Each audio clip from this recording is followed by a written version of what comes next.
Eh bien bonjour à tous et à tous, c'est Mr. Nops et aujourd'hui on va parler son avec le micro Audio-Technica ATR 3350.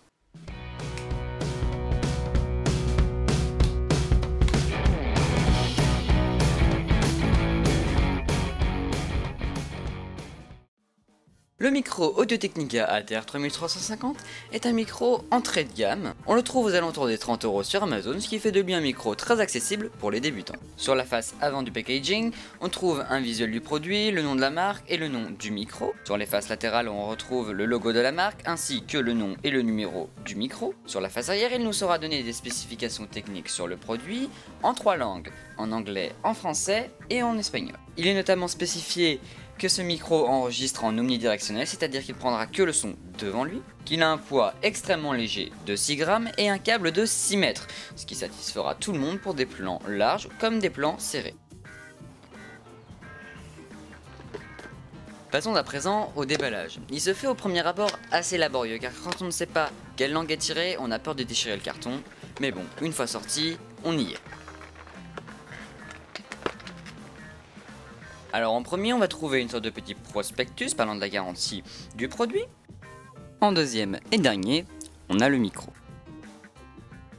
Alors ce micro est composé de 3 parties. D'abord il y a l'embout jack en 3.5 mm. Ensuite on a l'emplacement pour mettre la pile qui se dévisse.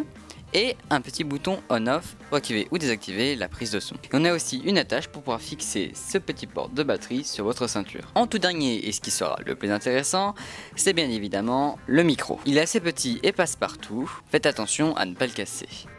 Pour pouvoir fixer l'ensemble sur votre col de t-shirt, il est fourni une petite pince, arrive ensuite une petite bonnette pour pouvoir filtrer le son du vent. Faites attention à ne pas la perdre car elle est très volatile et elle s'enlève assez facilement quand elle est mise sur le micro. On va à présent assembler tout ça et voir ce que ça donne. Et une fois fait, ça donne ça. Je vais à présent m'équiper du micro et vous faire un test en intérieur ainsi qu'en extérieur. Je fais donc un test en intérieur pour le son du micro, donc sans vent, sans rien.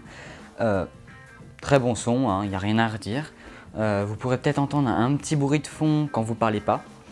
Mais ça c'est vraiment si vous augmentez le son, on peut entendre un petit tch, mais il n'est pas très perceptible quand vous parlez et que vous parlez fort.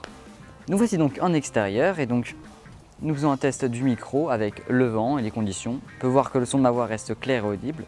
C'est donc un très bon point pour ce micro. Pour conclure cette vidéo, je dirais que pour de l'entrée de gamme, c'est vraiment un micro très performant.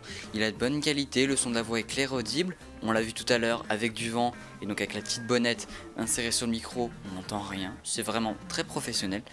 Donc pour une entrée de gamme à 27 €, c'est vraiment un très bon achat.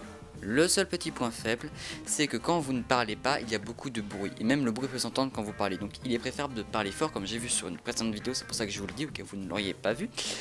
Il faut préférence de parler fort. Mais sinon, c'est un très bon micro et je vous le recommande. Allez, j'espère que cette vidéo vous aura plu.